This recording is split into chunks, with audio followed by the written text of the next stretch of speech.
Hello and welcome to my channel.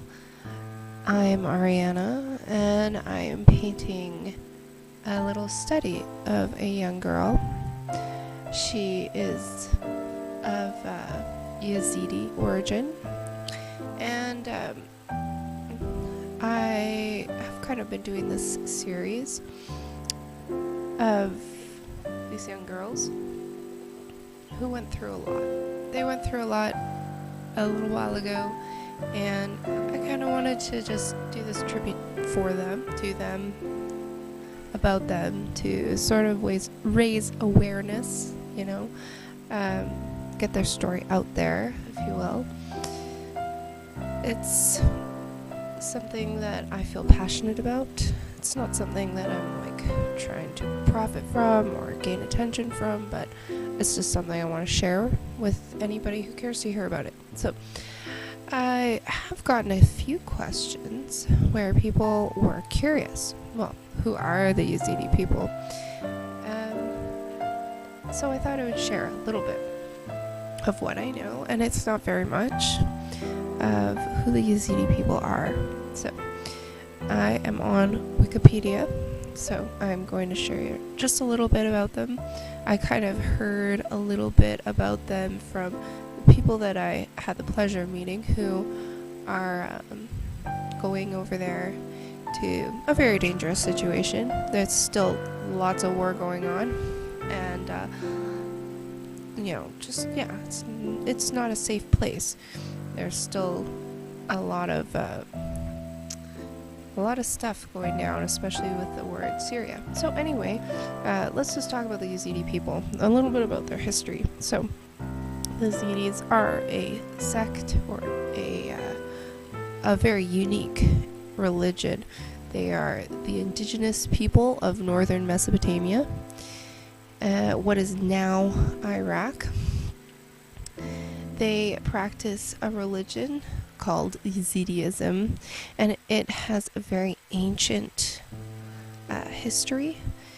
It's a combination of Zoroastrianism, Islam, Christianity, and Judaism. So the Yazidi people don't intermarry with the other Kurdish people and the other people in the region. They believe that they are a unique race of people. They don't believe that they were born from Adam and Eve. They believe they were born from a different mother. So they think that they're very specific people. So you kind of got to think of them as like the native people of the land. They've been there forever, like generations upon generations, and they have an extremely old religion.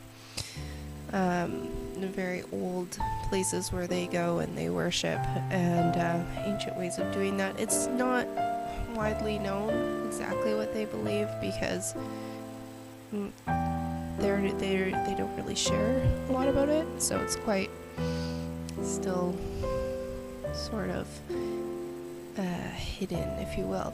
But they do suffer a lot of persecution from some of the extreme religious sects in the area, because they're called devil worshippers, and they're not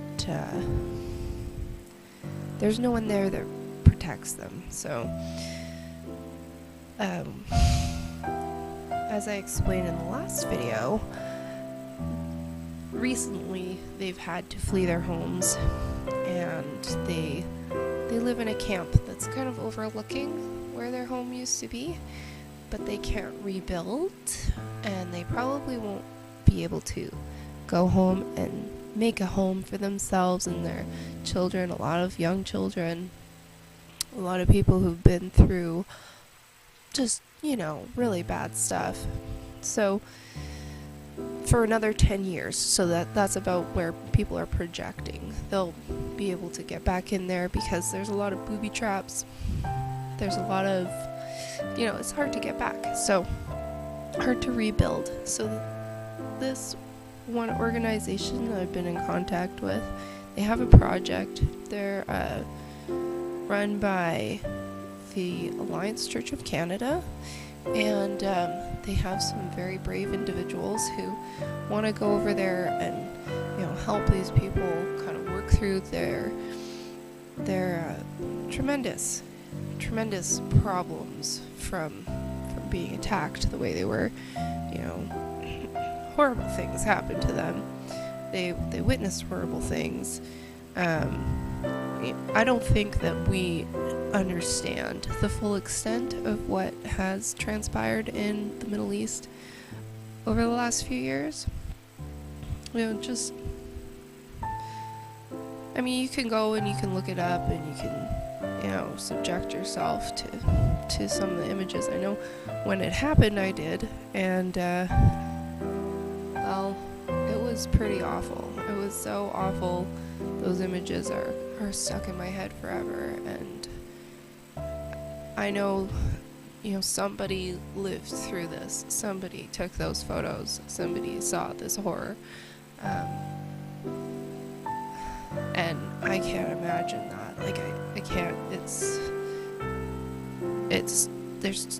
just hard to imagine, especially when you've grown up in such a safe part of the world that I've had the pleasure of growing up in. So these people are going there.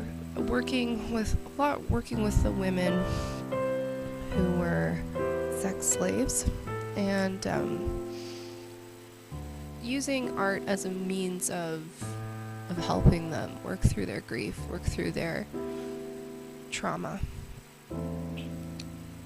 So when I heard about that, I thought, well, I'm not wealthy. I can't be like, here's all my money, I want to help you. Well, I can't really do that. It's a hard one for me to express anyway. But I just wanted to kind of express what they've been through in the last few years, and the kind of life that they're living now is probably really hard. When you're living in a place like that and your family you have family members that you don't know what happened to them. You just don't know. You don't know if they're enslaved somewhere or if they've died somewhere. You don't know. And dealing with your own torture or whatever it was they went through. And on top of that, just being kind of stuck, just being in limbo. I really feel for them, especially these children who are growing up that way, where they're growing up with a sense of hopelessness. So anyway, I painted this piece. It was inspired by a photograph of this young girl, and she does look quite sad. It's not a happy photo, and she was sitting in front of a tarped building. So she was, I'm assuming, probably living in a building that's made up of blue tarps. So that's why this is called Sadness in Tarps, because that's what I saw in the photo. So it's really not any deeper than that, but just my very limited perspective on this child. I don't know her story. I don't know her name. I don't know anything really about them, because I do want to kind of help preserve their privacy. They're individuals, and I want to respect that. But at the same time, I wanna say there's a girl somewhere that's growing up like this, and I think that a lot of times it's hard when you hear that and you just think, well, what can I do? And sometimes it just takes enough people just knowing those people's story.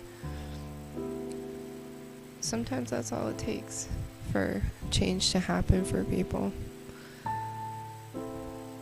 And if you do feel passionately about this project and you want to help the relief efforts towards that, and I think very much the therapy. They're really focused on therapy and helping these people deal with the trauma that was done to their community. And you can go to a link. I'll put it in the below section, and you can click on that link. You can find out more about them. There's a lot of info on the internet that I haven't had the chance to tap into completely yet. And this piece will be auctioned off. If that interests you, you can get a hold of me. And but mostly I'm just doing this to just share their story. I just want the world to know these people existed. They've been, pushed down, and especially the women have been told, well, you're cattle to be bought and sold by the ISIS people. They were treated like worse than you would treat an animal. And I feel like painting them gives them back that honor, of being a person, being something. This is exactly why I paint, because I'm not actually very good at expressing what I'm thinking, but I hope you get the gist of it, because all I can say is, do you know what I mean? This is something I feel more than I can say, and so anyway, here it is, and I hope you enjoyed it. Thank you for listening to me ramble, and have a good day. Bye.